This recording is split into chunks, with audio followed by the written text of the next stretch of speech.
Ethan Cole had negotiated hostile takeovers, outmaneuvered politicians, and once talked a man out of jumping off a balcony, all without his pulse ever noticeably rising. But the moment the lawyer said midnight, his stomach dropped. The conference room on the 42nd floor smelled faintly of leather and old money. Floor-to-ceiling windows framed the city like a living map of everything Ethan owned, controlled, or intended to acquire. At the head of the table, Mr. Harrington adjusted his cuffs with ceremonial precision, as if savoring the moment. For the final amendment to Arthur Cole's will, the lawyer continued, full executive control of Cole Industries transfers to you today, provided you are legally married by 12 a.m. Ethan stared at him. That's not funny. Harrington didn't blink. Your grandfather was not a humorous man. The room was silent except for the low hum of the building. Ethan glanced at the framed photo on the wall, his grandfather, stern and unsmiling, eyes sharp even in stillness. Of course. Control through one final test. You're telling me, Ethan said carefully, that in 12 hours, the company I've run for 5 years will be handed to a board of vultures because I don't have a wife. If you remain unmarried, Harrington said, sliding a document across the table, the interim board assumes control at 12:01 a.m. Ethan laughed once, sharp and disbelieving. He hated marriage. He hated loneliness more, Harrington replied. He believed a man without roots makes reckless decisions. Ethan pushed back his chair and stood pacing to the window. Below, traffic streamed like veins of light. He'd sacrificed everything for this company, relationships, weekends, entire years. Including. No. He shut that door immediately. There has to be a loophole, Ethan said. Harrington's lips twitched. There is not. Ethan checked his watch. 12:07 p.m. 11 hours and 53 minutes. The lawyer gathered his papers. You may wish to act quickly. Marriage licenses can be expedited under special circumstances. Ethan turned back, incredulous. You planned this. Harrington paused at the door. Your grandfather planned everything. When the door closed, Ethan was alone with the ticking clock, the city, and the sudden realization that all his power meant nothing without one impossible thing. A wife. By midnight, Ethan left the conference room with his phone already in his hand, the weight of the lawyer's words riding shotgun in his chest. The elevator ride down felt interminable, each floor another reminder that time, his most obedient asset, had turned against him. He hit the lobby and started dialing. First was his assistant. Cancel everything, he said the moment she answered. And I mean everything. I need names. Discreet ones. There was a pause. Names for a bride, Ethan said flatly. Another pause, longer. I'll see what I can do. By 1 p.m., he was in his car, city noise bleeding through the tinted windows as call after call went unanswered or ended in laughter. Old acquaintances thought it was a joke. Socialites wanted contracts. One woman asked for a controlling interest in a beach house in Bali. At 2:30, he Saturday across from a high-end matchmaker in a hotel lounge that smelled of citrus and desperation. She flipped through profiles with manicured efficiency. Technically, she said, we could arrange a legal ceremony today. No intimacy required. Ethan's jaw tightened. I'm not buying a human being. She smiled thinly. Then you may wish to lower your standards. Or your expectations. By 4 p.m., he stood in City Hall, watching couples laugh, argue, cry, choose each other. He felt like an intruder in a world he'd opted out of long ago. The clerk eyed him skeptically when he asked about emergency licenses. Marriage isn't an ambulance, she said. You can't just rush in bleeding and expect us to fix it. At 6 p.m., he was back in his penthouse, tie off, sleeves rolled up, staring at the skyline as the sun dipped low. Messages piled up on his phone, offers, negotiations, conditions. None of them felt right. At 8:17, he poured himself a drink he didn't touch. At 9:30, the board started calling. He didn't answer. By 11 p.m., desperation settled in, heavy and undeniable.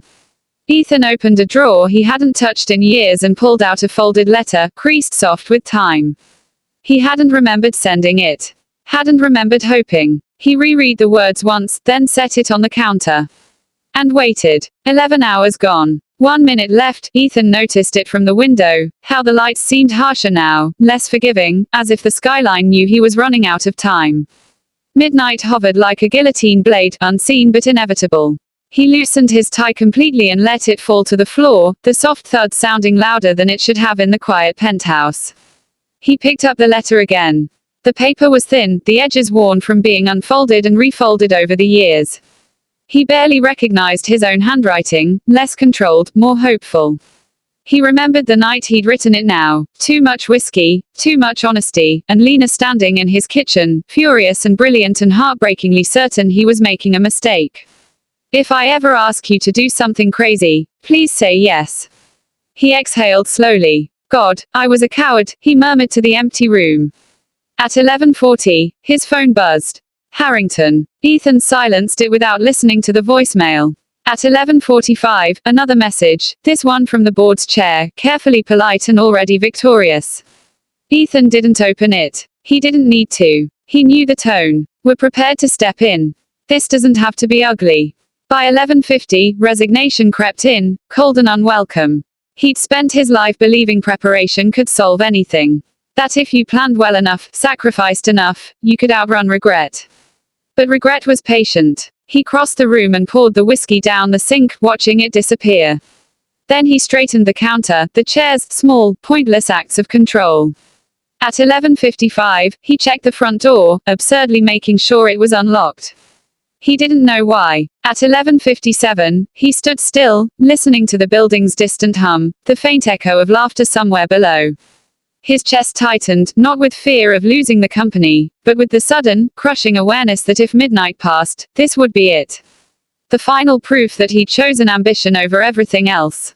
At 11:58, he picked up the letter one last time and set it by the door. Just in case, he said quietly, not believing in miracles but needing to leave space for one. The clock ticked. 11:59. The knock came, soft, hesitant, real. Ethan's breath caught. For one suspended second, he didn't move at all.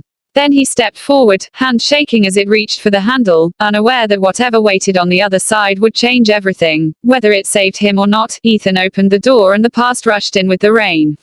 Lena stood there, breathless, one hand braced against the doorframe as if she'd almost missed it. Water clung to her lashes, her hair darker than he remembered, curling at her jaw.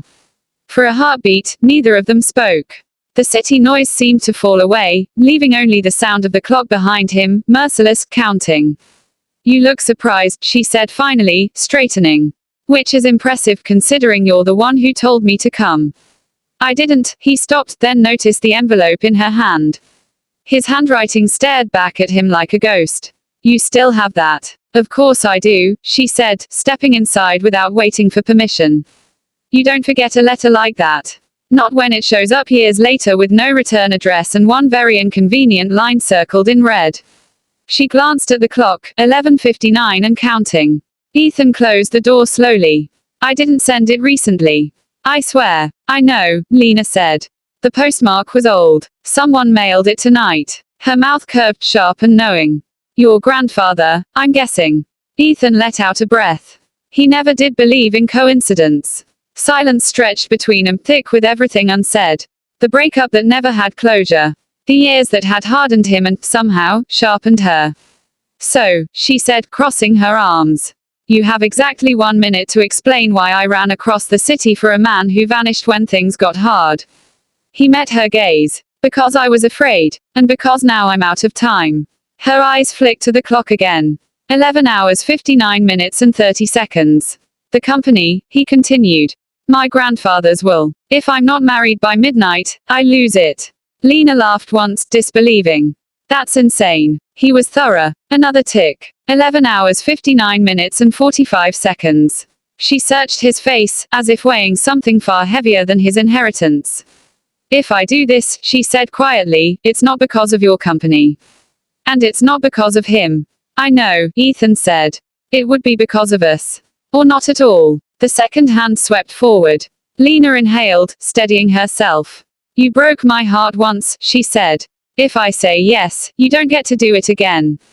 I won't, he said, voice certain in a way it had never been before. 11 hours 59 minutes and 59 seconds. She stepped closer, close enough that he could feel the warmth of her despite the rain. Then marry me, Ethan. The clock struck midnight. Ethan closed his eyes for a fraction of a second, relief, terror, hope crashing together, then opened them and smiled. "Hello, wife," he said. Lena smiled back. "Don't get comfortable," she replied. "This is only the beginning."